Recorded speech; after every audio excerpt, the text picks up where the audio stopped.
The massive alien ship appeared without warning. One moment the space around Earth was empty. The next, a vessel larger than anything humans had ever built, hung in orbit like a metal giant against the stars. Commander Jack Howard stood on the bridge of the EDF Valiant, the newest and most powerful ship in Earth's defense fleet. His blue eyes narrowed as he studied the alien craft on the main screen. "Any response to our messages yet?" he asked, his voice calm despite the tension filling the bridge. Lieutenant Susan Miller shook her head. Her fingers moved quickly across her communications panel. "Nothing, sir. We've tried all frequencies, and even the mathematical sequence suggested by first contact protocol." Howard rubbed his chin. He was 45 years old with short gray hair and the strong build of someone who spent time in the gym even after reaching a command position. 20 years in the fleet had prepared him for many things, but first contact with an alien species wasn't one of them. "Keep trying," he ordered, "and inform Earth Command that we're maintaining position between the alien vessel and Earth." The Valiant was not alone.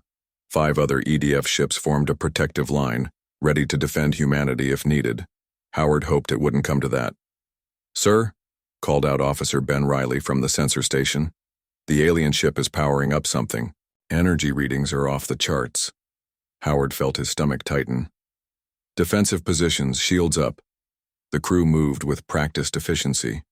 The Valiant's engines hummed as the ship adjusted its position. "Open a direct channel," Howard said. "Let me try one more time." Miller nodded and pressed a button. "Channel open, sir." Howard stood straight and spoke clearly. "This is Commander Jack Howard of the Earth Defense Fleet. We welcome peaceful contact. Please respond." The screen remained dark.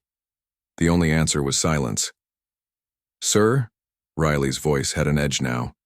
"They're targeting us." Howard made his decision. "All ships, prepare for possible hostile action. Do not fire unless fired upon." Seconds ticked by. Howard could hear his own heartbeat. The alien ship fired first. A beam of bright green energy shot from the alien vessel and struck the smallest Earth ship, the Dauntless. The shields of the Dauntless flared and failed. In seconds, the ship broke apart in a silent explosion. 300 people on that ship, Howard said quietly. Then louder. "All ships return fire. Target their weapons systems only." The space between Earth and the Moon lit up with weapons fire. The Earth ships moved in coordinated patterns, their smaller size allowing them to outmaneuver the alien vessel. Howard watched as his tactical officer, Kate Ward, directed their attack. She was calm under pressure, her dark skin shining with sweat as she focused on her task. "Their shields are holding," Ward reported, "but we're causing damage to their outer hull." A flash of light caught Howard's attention. 2 more alien ships had appeared near the first one. "New contacts," Riley called out. "Similar design. They're charging weapons." Howard hit the fleet-wide communication button. "All ships, change formation. Pattern Delta 6. The Earth ships scattered, making themselves harder targets. The aliens fired again, but this time most of the shots missed. "What do we know about them?" Howard asked Miller, who was scanning all frequencies. "They're broadcasting something now," she replied. "The computer is trying to translate." Howard nodded. "Keep our ships moving. Don't let them predict our patterns." For the next hour, the battle continued. Earth lost 2 more ships, but the aliens were clearly surprised by human tactics. The Earth ships didn't move in predictable formations. Each captain adapted to the situation, changing course and attack patterns constantly. "Sir, we've got a partial translation," Miller announced. Her eyes widened as she read the screen. "They're calling themselves the Zorians. They're saying we're too dangerous to be allowed into space." "What?" Howard turned to her in surprise. "They say our unpredictability makes us a threat to galactic stability." Howard almost laughed despite the situation. "We're defending our home." A massive explosion rocked the Valiant. Howard grabbed his chair to stay upright. "Shields at 40%, Ward called out. "Portside weapons are offline." Howard made a quick decision. "All ships concentrate fire on the lead vessel's propulsion systems." The remaining Earth ships focused their attack. Beams of energy struck the same area of the main alien ship again and again. "It's working," Ward said with excitement. "Their engines are failing." The alien ship began to list to one side, its movement becoming erratic. Miller looked up from her station. "Commander, we're receiving a clear transmission from the alien vessel. They want to talk." Howard nodded. "Put it on screen." The view screen flickered, and for the first time, humans saw what the Zorians looked like. The alien had gray-blue skin, 4 eyes set in a diamond pattern, and no visible nose. It wore what appeared to be a uniform with strange symbols. "Human vessels," the alien spoke in a surprisingly good translation. "You have demonstrated unexpected capability." Howard stepped forward. "You attacked us without provocation. We were attempting peaceful contact." The alien's 4 eyes blinked in sequence. "Your species represents a deviation from predictable patterns. All other spacefaring races follow logical progressions in battle and diplomacy. You do not." "That's called adaptation," Howard replied. "It's how we've survived on our world." "It is dangerous," the alien stated flatly. "The Galactic Concord cannot risk a species that acts without pattern entering wider space." Howard frowned. "You came to our home system, attacked our ships, and now claim we're the dangerous ones?" The alien seemed unmoved by his argument. "A quarantine will be established. Any human vessel attempting to leave your solar system will be destroyed." Before Howard could respond, the transmission ended. The damaged alien ship began to move away, followed by the other 2 vessels. "Should we pursue?" Ward asked. Howard shook his head. "No, we've lost 3 ships already. Let them go for now." The bridge was quiet as the alien ships accelerated and disappeared in flashes of light. "Send all data to Earth Command," Howard ordered, "and begin rescue operations for any survivors from our lost ships." As the Valiant changed course to search for survivors, Howard stared at the stars on the view screen. Humanity had finally met aliens, only to be judged too unpredictable and dangerous to join the galactic community. "They fear us," Miller said, quietly beside him. Howard nodded. "Yes. They fear what they don't understand." He turned to look at his crew, determined faces ready to protect their home. "But they've made a mistake. They've shown us we're not alone, and they've shown us their technology works. Now we'll adapt, as we always have." He didn't know it then, but those words would prove prophetic. The Zorians had placed Earth under quarantine out of fear of human unpredictability. In time, that same trait would become their only hope for survival. 5 years had passed since first contact. 5 years since Earth learned they were not alone in the universe. 5 years since the Zorians had placed humanity under quarantine, deeming them too unpredictable and dangerous to join the galactic community. Dr. Nancy Clark stared at the data scrolling across her screen. At 42, she was the head of xenobiology at the United Earth Science Division, a position created after the Zorian encounter. Her lab was located deep within a government facility in Colorado, where she had spent countless hours studying the limited information they had on the aliens who feared humanity enough to cage them. "Another anomaly," she muttered, pushing a strand of blonde hair behind her ear. The Deep Space Array had been picking up unusual radiation patterns from nearby star systems for weeks now. She pressed the intercom button on her desk. "Director? Wilson, could you come to the lab, please? I think I found something important." A few minutes later, Frank Wilson entered the lab. He was tall, with broad shoulders and a serious face that rarely smiled these days. As director of the science division, he carried the heavy burden of helping humanity prepare for whatever might come next from the stars. "What have you got, Nancy?" he asked, walking to her station. She pointed to the screen. "These radiation patterns. They're spreading through star systems near us, and they're unlike anything we've seen before." Wilson leaned closer. "Zorian weapons tests?" "I don't think so." She pulled up another screen showing the spread pattern. "Look at this. Whatever it is, it's moving in this direction. And based on these readings, the Zorian systems in its path are going dark." Wilson's eyes narrowed. "You mean they're being destroyed?" "Or abandoned," Nancy said. The pattern is consistent with a rapid evacuation. Wilson straightened up. The Zorians are running from something, and it's headed our way. That's what I think too, Nancy agreed. But with the quarantine in place, we can't investigate directly. Wilson crossed his arms. Maybe not officially. Captain, Peter Doyle knew he was breaking every rule in the book. The small scout ship Pathfinder slipped silently through space, its experimental stealth systems making it nearly invisible to the automated Zorian sentinels that patrolled the edge of Earth's solar system. He was a younger man than Commander. Howard had been during first contact only 35 with dark hair and sharp green eyes. His mission wasn't sanctioned by Earth Command, at least not officially. Unofficially, many in leadership wanted to know what lay beyond the quarantine. Passing Neptune's orbit, reported his pilot, Lieutenant John Kelly. No sign of Zorian patrols. Yet. Keep us on course, Doyle ordered. Maintain stealth protocols. The Pathfinder carried a crew of just 12, all volunteers who understood the risks. If caught, the Zorians would destroy their ship without hesitation. Earth would deny any knowledge of their mission. Approaching Pluto, Kelly announced several hours later. This is it, Captain. We're about to cross the line. The quarantine boundary had been set just beyond Pluto's orbit. No human vessel had crossed it in 5 years. Any Zorian sentinels? Doyle asked. 2, replied his sensor officer, Karen Wright. But they're on standard patrol patterns. If we time it right, we can slip between them. Doyle nodded. Do it. The Pathfinder adjusted course slightly. Minutes ticked by in tense silence as the small ship passed between the paths of 2 Zorian automated sentinels. We're through, Kelly said finally. We've broken quarantine, Captain. A small cheer went up from the crew, quickly silenced by Doyle's raised hand.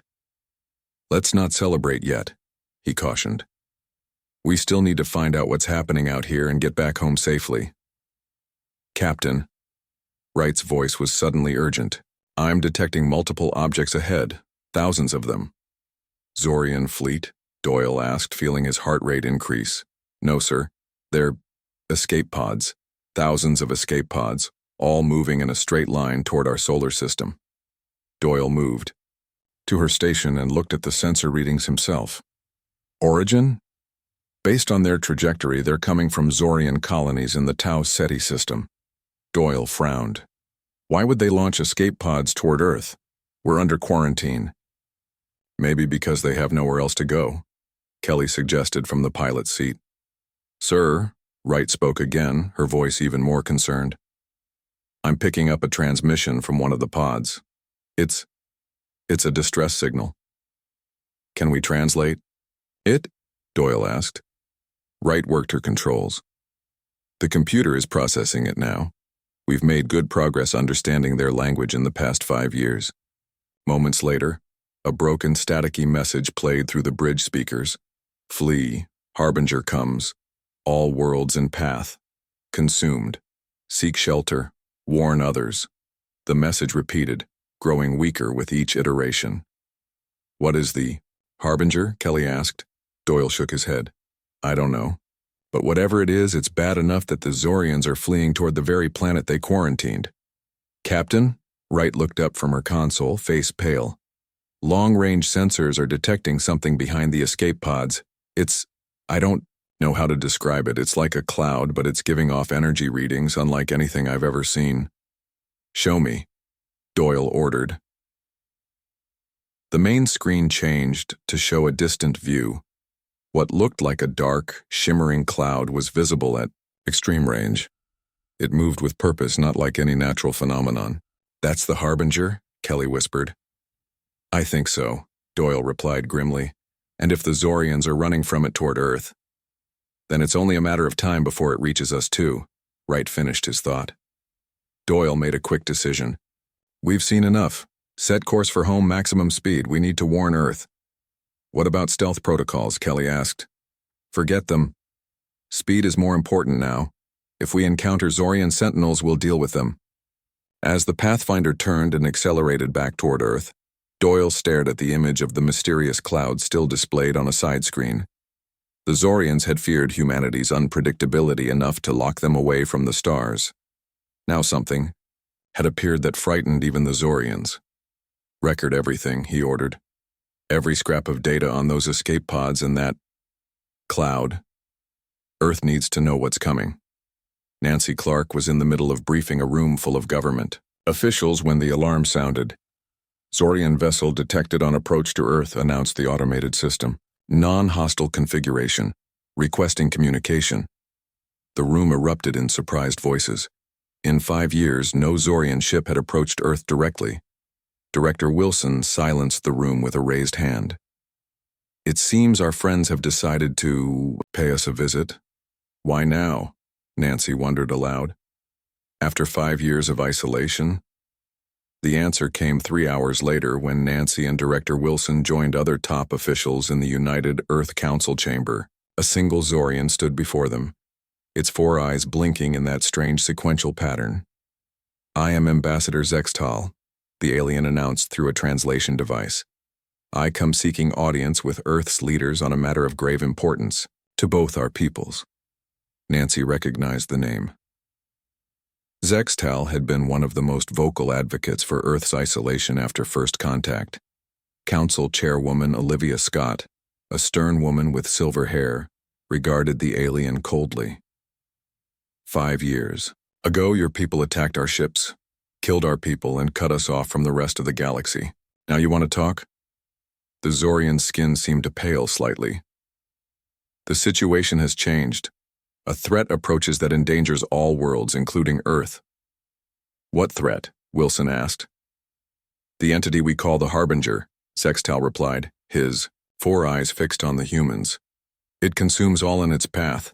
It is not a species or fleet, but a self-replicating cloud of nanomachines that breaks down matter at the molecular level." Nancy felt a chill run down her spine as she remembered the radiation patterns she had detected.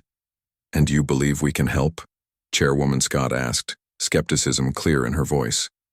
"After you attacked us and enforced this quarantine?" The Zorian ambassador did something unexpected then. He lowered his head in what appeared to be a gesture of humility.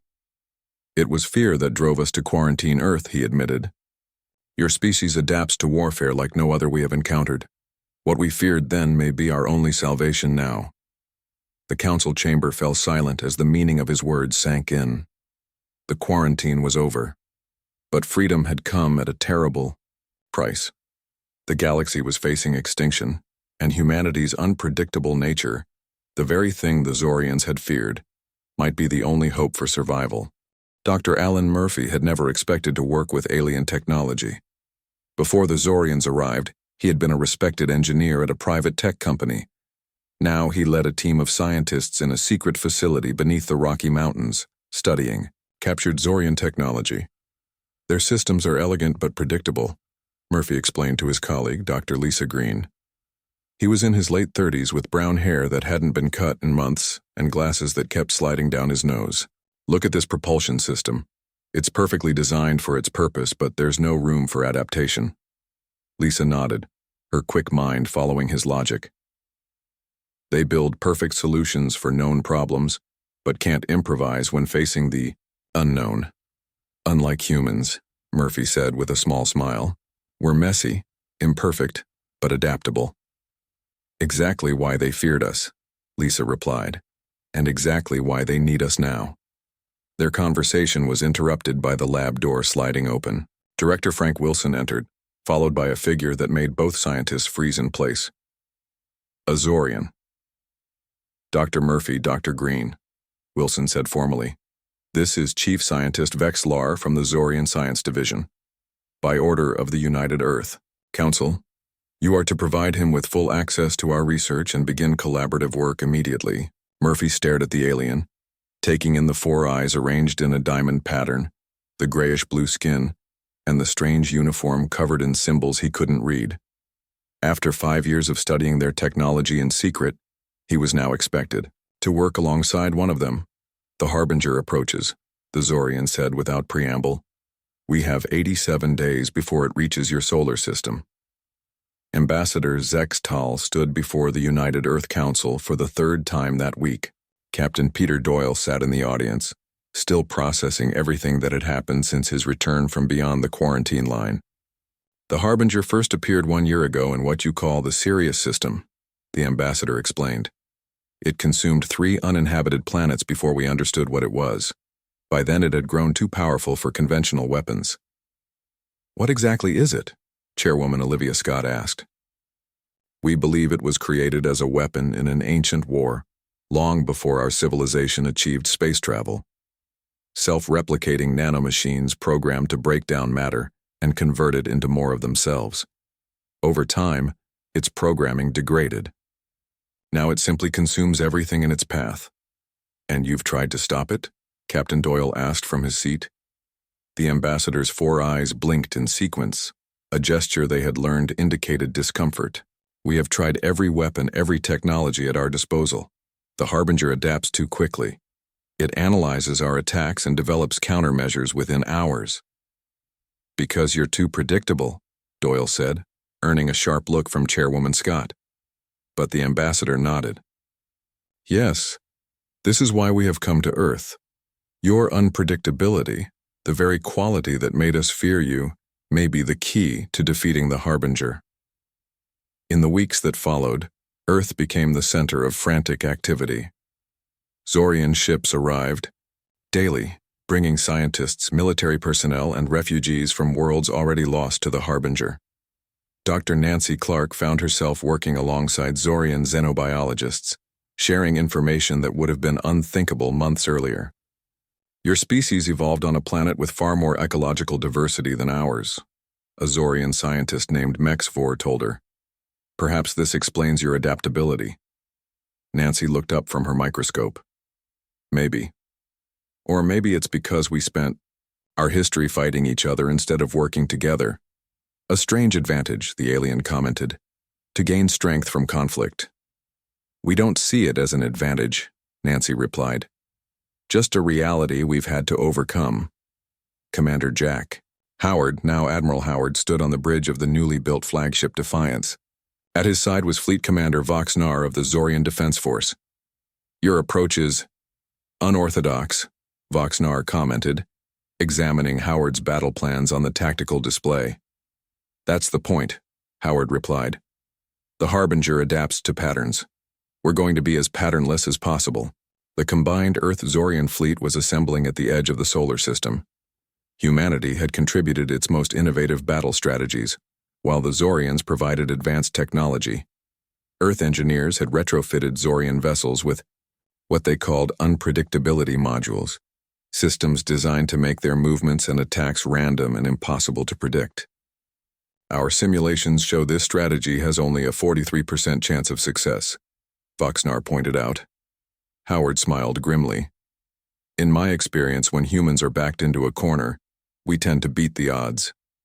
In the facility beneath the Rocky Mountains, Alan Murphy worked day and night alongside Vexlar. The initial distrust had given way to a grudging respect between the two scientists. Your approach is inefficient, Vexlar commented, watching Murphy tear apart and rebuild a Zorian energy weapon for the 3rd time. Efficiency isn't the goal, Murphy replied without looking up. Unpredictability is. If we can make our weapons behave in ways the Harbinger can't anticipate, we have a chance. Your species thinks differently than mine, the Zorian said after a moment. We seek perfection. You seek possibilities. Murphy finally looked up. That's actually a good way to put it. Lisa Green entered the lab, carrying a data tablet. The latest simulations just finished, she announced. Alan, your modifications to the energy frequency modulators show promise, if we can get them to shift in truly random patterns. The Harbinger won't be able to adapt, Murphy finished, excitement in his voice. Vexlar, could we apply this to the entire fleet?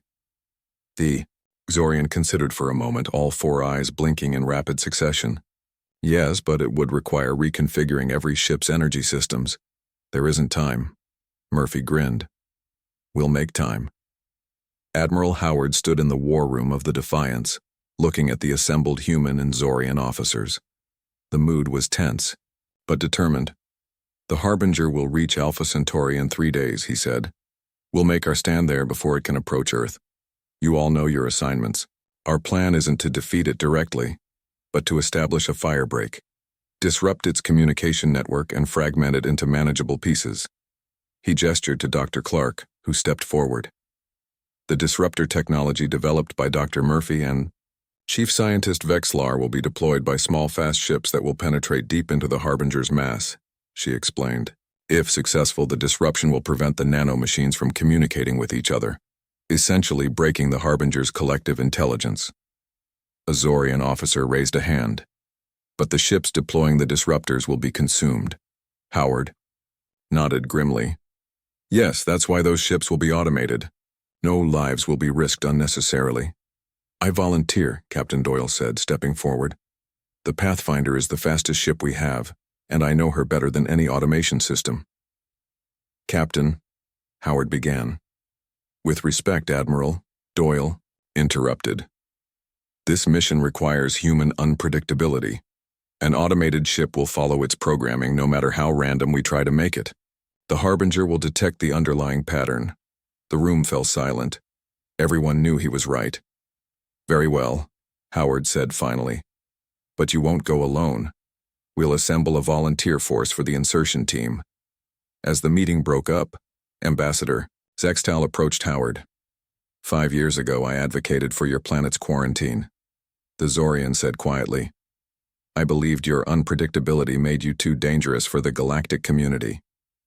And now? Howard asked.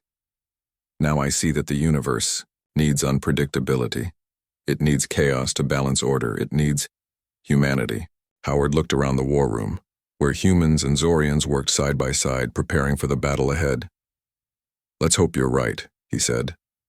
For all our sakes. The Defiance would depart for Alpha Centauri in 12 hours. The greatest battle in human history, perhaps in galactic history, was about to begin. And humanity's greatest weakness, the unpredictability that had caused them to be feared and isolated, might prove to be their greatest strength.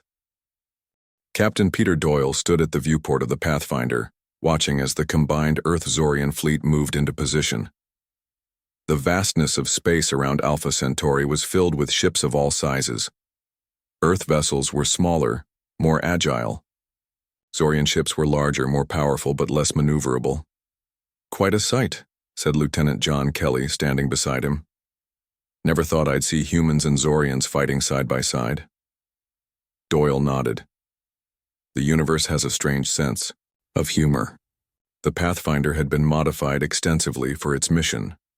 Dr. Murphy and the Zorian scientist Vexlar had worked around the clock to install the disruptor device in the ship's cargo bay. The device would release a field that disrupted the communication between the Harbinger's nanomachines, breaking apart its collective intelligence. Captain, Karen Wright called from her station.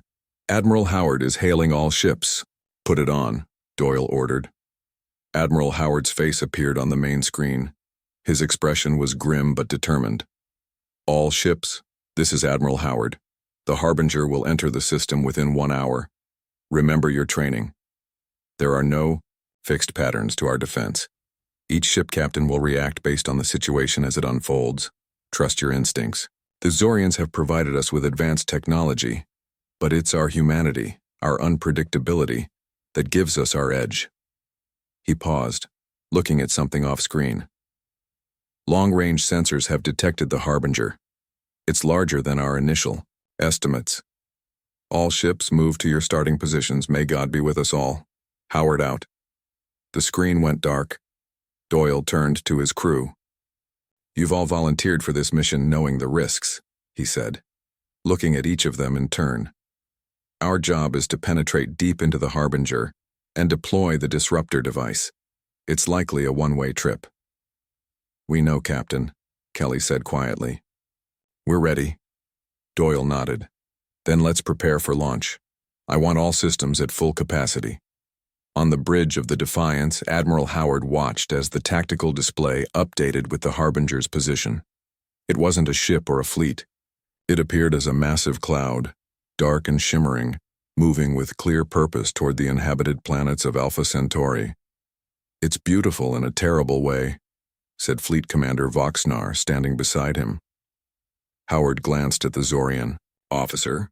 In the weeks they had worked together, He had come to respect Voxnar's tactical mind, even if the Zorian's approach was more rigid than his own.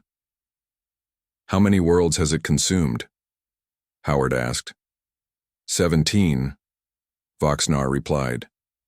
3 of them heavily populated, billions lost. Howard's jaw tightened. Not here. Not today. The comm system beeped. "Admiral," came Dr. Nancy Clark's voice. "The science team has completed our final analysis of the Harbinger. It's definitely growing. It's now 30% larger than when it consumed the Zorian colony world of Nex Pri." "Understood," Howard replied. "Are the disruptor devices ready?" "Yes, sir. Dr. Murphy reports all 10 devices are operational and have been distributed to the insertion team ships." "Good. Keep monitoring the Harbinger. If you detect any changes in its behavior, let me know immediately." Howard turned to his tactical officer. "Status of the fleet?" "All ships in position, Admiral. Earth vessels are maintaining their random patrol patterns as ordered. Zorian vessels are in defensive formation around the planets." Howard nodded. "Signal all ships. Operation Firebreak begins now." The battle started with a flash of light from the leading edge of the Harbinger. A beam of energy shot out, striking a Zorian cruiser. The ship's shields flared and failed. Within seconds, the cruiser began to break apart, its hull dissolving as the Harbinger's nanomachines began their consumption.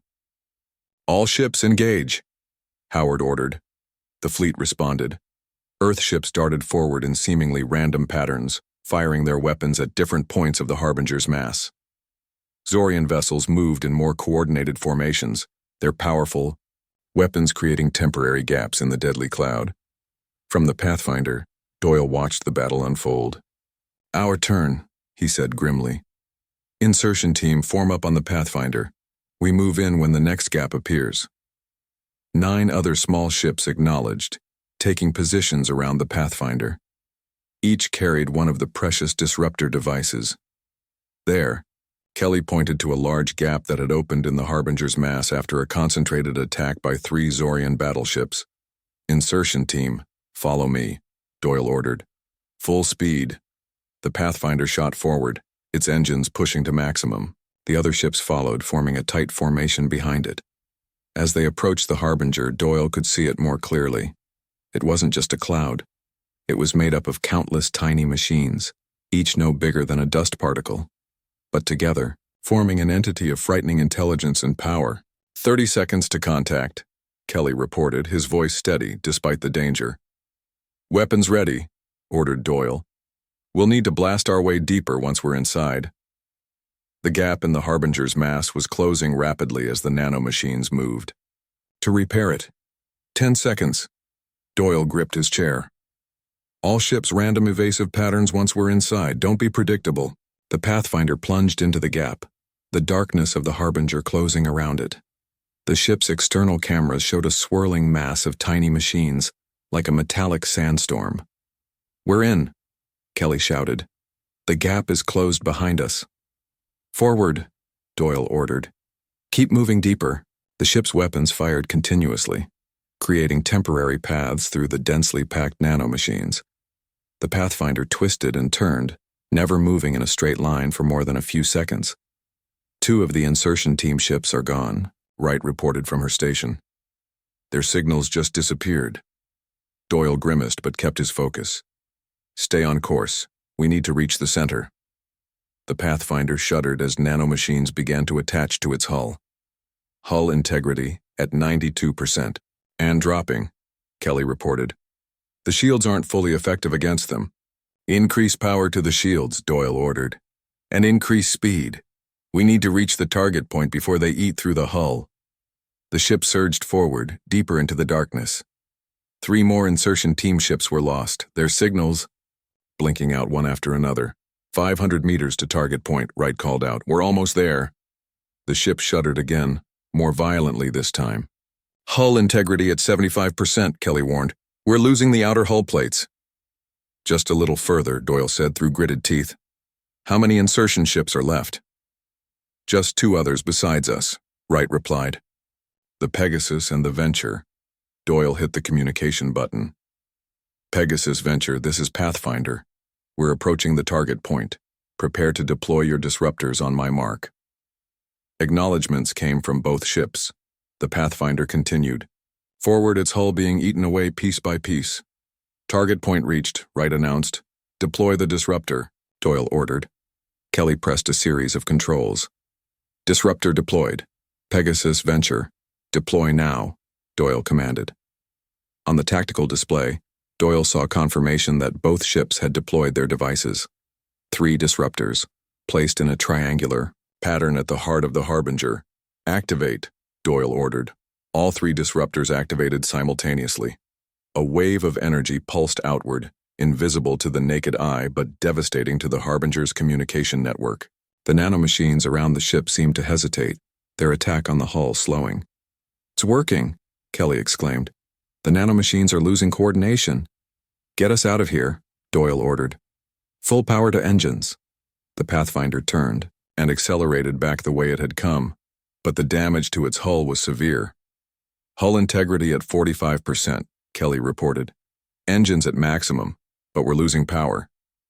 Doyle opened a channel to the other 2 ships. Pegasus Venture, what's your status? This is Pegasus, came a strained reply. We're moving but heavily damaged. Not sure if we'll make it out. Venture here, came another voice. We've lost engines. We're not going anywhere. Doyle clenched his fist. Hang on, Venture, we'll come back for you. Negative, Pathfinder, the Venture's captain replied. Get clear and report the success. We'll hold here as long as we can. The Pathfinder pushed forward, the dying Harbinger's mass becoming less dense around them. Ahead, Doyle could see light. They were approaching the edge. Almost there, he said, as much to himself as to his crew. With a final surge of power, the Pathfinder broke free of the Harbinger, trailing pieces of its dissolving hull behind it. We made it, Kelly said, disbelief in his voice. We actually made it. Doyle looked at the tactical display. The Harbinger was changing. Without its unified intelligence, sections of it were breaking apart, becoming isolated clusters that the fleet could now target individually. Open a channel to the Defiance, he ordered. Admiral Howard's face appeared on screen, surprise evident when he saw Doyle. Captain, you made it out. Operation Firebreak is a success, Admiral, Doyle reported. The disruptors are working. The Harbinger is breaking apart. For the first time since the crisis began, Howard smiled. Well done, Captain. Well done indeed. As the Pathfinder limped back toward the fleet, Doyle watched the continued battle on his screens. The combined forces of humanity and the Zorians were now systematically destroying the fragmented remains of the Harbinger. They had done it. The unpredictability of humans had given them the edge they needed. The very quality that had made the Zorians fear them had saved them all. 1 month after the battle at Alpha Centauri, Earth was a different place. Zorian ships filled the skies, not as invaders, but as allies. The quarantine was gone. The galaxy, once closed to humanity, was now open. Captain Peter Doyle stood on the observation deck of the newly repaired Pathfinder, watching ships from both species fly in formation. His injuries from the battle had mostly healed, though doctors said he would always walk with a slight limp. Quite a view, said Lieutenant John Kelly, joining his captain. Doyle nodded. Never thought I'd see the day. Below them, Earth gleamed blue and green in the sunlight. Around it, human and Zorian vessels worked together to build a new defense network, one that would protect Earth from any future threats. The memorial service is in an hour, Kelly reminded him gently. Doyle sighed. I know. The battle had been won, but at a heavy cost. 7 of the 10 insertion ships had been lost, including the Venture, which had sacrificed itself to ensure the disruptors remained active. Hundreds of other ships, both human and Zorian, had also been destroyed. The memorial was held in a large open field outside the United Earth Council building. Thousands of people gathered to honor those who had given their lives to save not just Earth but countless worlds throughout the galaxy. Admiral Howard stood beside Ambassador Zextal at the podium. Behind them were rows of flags, Earth nations alongside Zorian worlds. Today we honor heroes of two species, Howard began. Those who set aside fear and difference to stand against extinction. As he spoke, Doyle looked around at the crowd.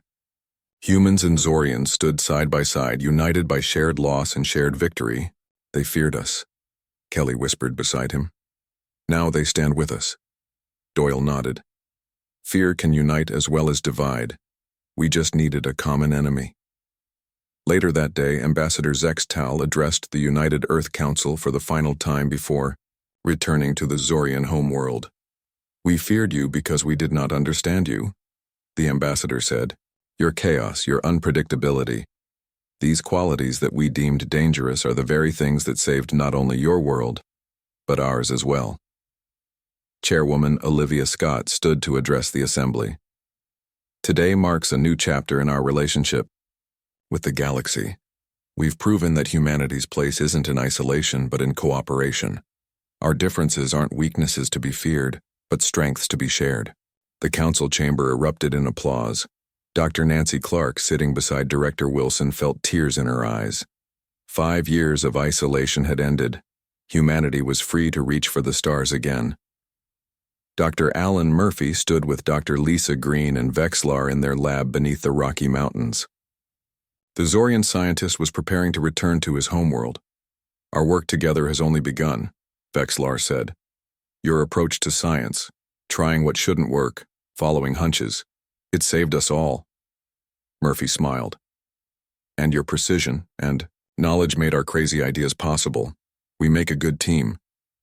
Yes, the Zorian agreed. We do.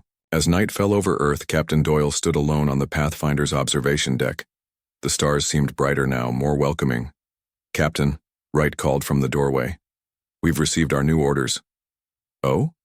Doyle turned. We're to join the first diplomatic mission to the Zorian homeworld. Admiral Howard specifically requested the Pathfinder. Doyle smiled. It was fitting. The ship that had broken quarantine would now represent Earth in a new age of cooperation. He looked back at the stars. 5 years ago, the Zorians had feared humanity's unpredictability and locked them away. Now that same quality had saved both species and opened the door to something greater than either could achieve alone. Set course for the stars, Lieutenant, he said. We have new friends to meet.